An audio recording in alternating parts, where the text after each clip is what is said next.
Assalamualaikum warahmatullahi wabarakatuh.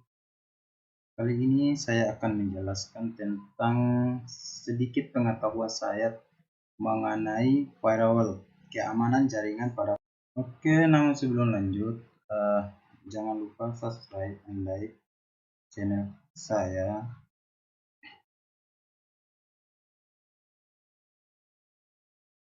Baik, kita lanjut.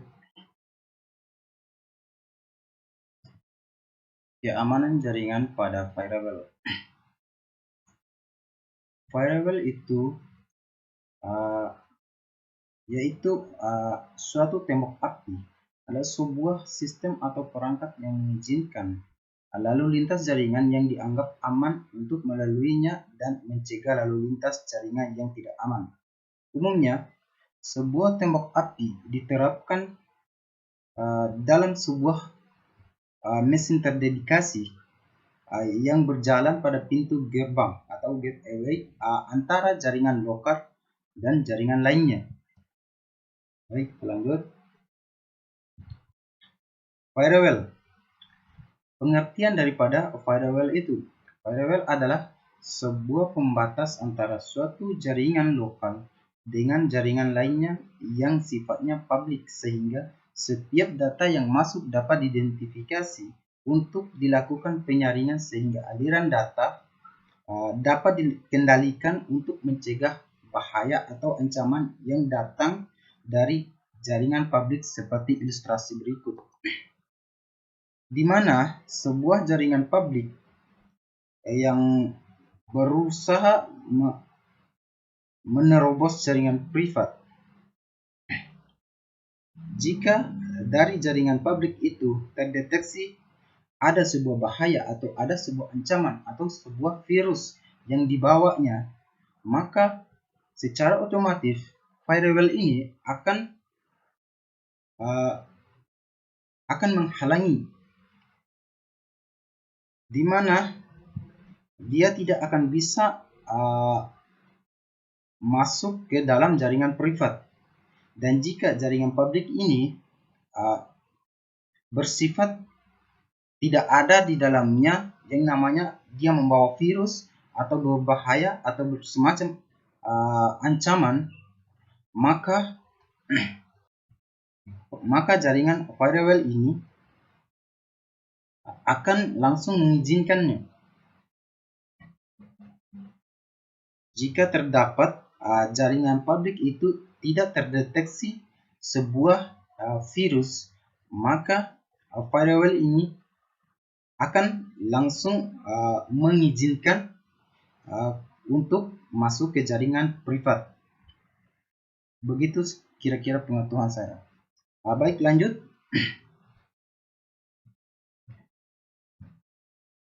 Serangan terhadap keamanan sistem informasi, security attack, dewasa ini seringkali terjadi. Kejahatan komputer atau cybercrime pada dunia maya seringkali dilakukan oleh sekelompok orang yang ingin menembus suatu keamanan sebuah sistem. Aktivitas ini bertujuan untuk mencari, mendapatkan, mengubah, dan bahkan menghapus informasi yang ada pada sistem tersebut jika memang benar-benar dibutuhkan. Ada beberapa kemungkinan tipe dari serangan yang dilakukan oleh penyerang, yaitu interruption, yaitu pihak yang tidak mempunyai wewenang telah berhasil mendapatkan hak akses informasi.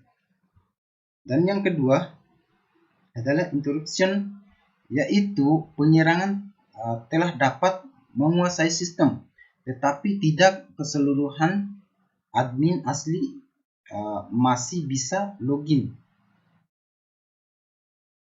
Dan yang ketiga adalah fabrication, yaitu penyerangan telah menyisipkan objek palsu ke dalam sistem target. Dan yang terakhir adalah modification, yaitu penyerangan telah merusak sistem dan telah mengubah secara keseluruhan. Dan itu adalah modification. Baik, lanjut. Menurut ahli, yaitu menurut David Koch, dilihat dari lubang keamanan yang ada pada suatu sistem keamanan dapat diklarifikasikan menjadi 4 macam, yaitu yang pertama, keamanan fisik, atau biasa disebut dengan physical security. Suatu keamanan yang meliputi seluruh sistem beserta peralatan, periper, dan media yang digunakan. Biasanya, seorang penyerang akan melakukan wiretapping atau proses pengawasan dan penyadapan untuk mendapatkan password agar bisa memiliki hak akses. Yang kedua, yaitu keamanan data dan media. Pada keamanan ini, penyerang akan memanfaatkan kelemahan yang ada pada software yang digunakan untuk mengolah data. Biasanya penyerang akan menyisipkan virus pada komputer target melalui attack ham pada email. Dan yang ketiga adalah keamanan dari pihak luar. Keamanan ini memanfaatkan faktor kelemahan pada atau kecerobohan dari orang yang berpengaruh memiliki hak akses. Misalnya, dia memberikan hak akses kepada temannya. Otomatis penyerang akan bisa tahu atau bisa mendapat informasi dari temannya itu. Nah, tindakan yang diambil oleh seorang hacker ataupun cracker untuk dapat masuk pada sistem yang menjadi targetnya, hal ini bisa disebut dengan social engineering. Dan yang terakhir adalah keamanan dalam operasi, merupakan salah satu prosedur untuk mengatur segala sesuatu yang berhubungan dengan sistem keamanan pasca serangan. Dengan demikian, sistem tersebut dapat berjalan baik atau menjadi normal kembali. Biasanya, para penyerang akan menghapus seluruh log-log yang tertinggal pada sistem target atau log cleaning setelah melakukan serangan.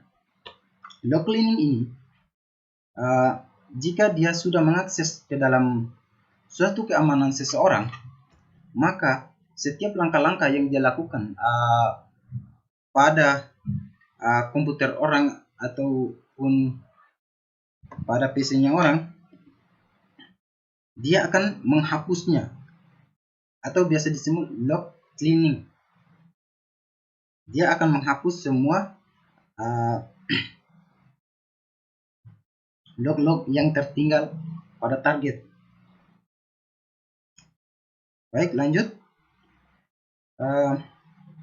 Firewall secara umum fungsinya adalah untuk 1. Mengatur dan mengontrol lalu lintas. 2. Melakukan autentikasi terhadap akses. 3. Melindungi sumber daya dalam jaringan privat. Dan yang terakhir adalah mencatat semua kejadian dan melaporkan kepada administrator. Baik, kesimpulannya yaitu dengan adanya firewall dalam suatu sistem jaringan komputer diharapkan dapat melindungi informasi-informasi penting dan dapat memanajemen lalu lintas pengakses dari dalam maupun dari luar sistem guna meningkatkan kinerja seluruh bagian-bagian terkait mencapai kemaksimalan suatu koneksi atau jaringan dari dalam maupun luar sebagai salah satu sistem pengamanan jaringan dan komputer. Firewall hanya cocok digunakan sebagai salah satu sistem pengaman dan tidak dapat dijadikan sebagai satu-satunya sistem tinggal untuk mengamankan jaringan.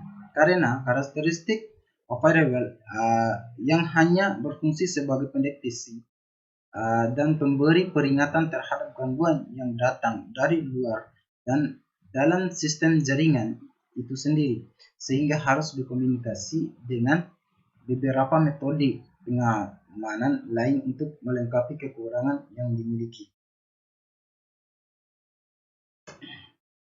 Baik, mungkin itu saja penjelasan singkat dari firewall yang saya ketahui. Wassalamualaikum warahmatullahi wabarakatuh.